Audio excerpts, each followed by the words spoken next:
many people think what they need is money. It's when you get money that you now discover that different amount of money have different spirits who are custodians over it. Because money comes with problem.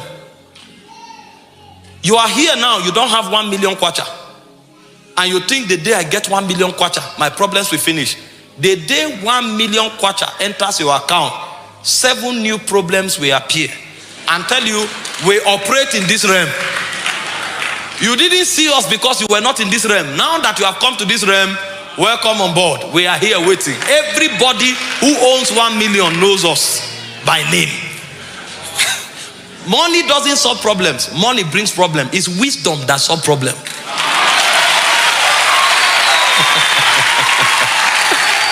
When I make 1 billion, I will change my world. If you make 1 billion, you now discover that it's not only demons that exist.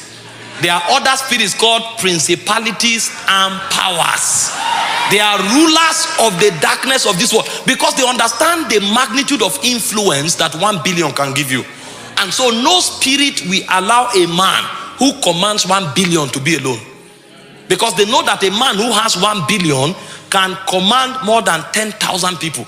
He can determine the outcome of their lives. So the moment that 1 billion comes, spirits will begin to attach themselves to you because they know money brings influence. And influence gives you authority over the souls of men. And so they will make sure they begin to control how you live your lives. So 1 billion can frustrate your life much more than you were frustrated when you didn't have it. I'm telling you.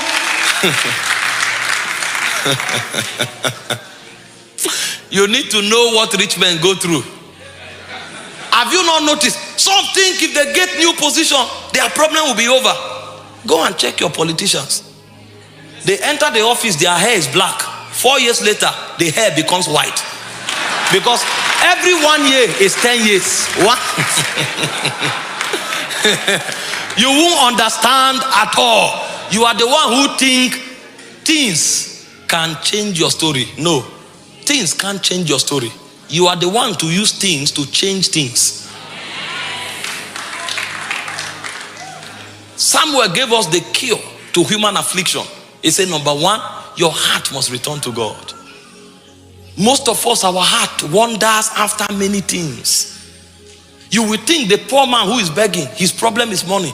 The day you give him money, you will now discover where his heart is. The moment he gets 300,000 kwacha, he buys a new car and marries 2 more wives. That is when you will discover his problem was never money. It would have been better he remained poor. That poverty was a blessing because he didn't have the ability to express his foolishness. He would have remained poor and he would have survived for a long time. And so what we are looking for are actually the byproducts of the blessing. If you know the things that Samuel taught us here, money will come, influence will come, but they will no longer control you. You will use them to advance God's purpose on the face of the earth. And so when you want to find a man who can access the help of God, there are 3 conditions. The first condition is your heart must return to God. If you still think that a car is what will give you validation, you are far from the help of God. You need a car because cars will make your movement easy.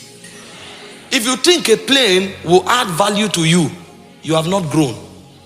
Because the reason you need plane is to beat the stress of traveling so that you can meet urgent assignment.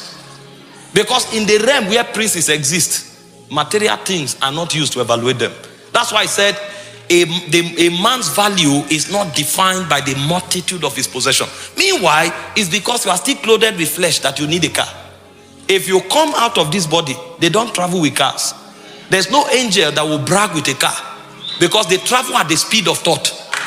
So if car is what gives you value, how can you now have meetings with angels?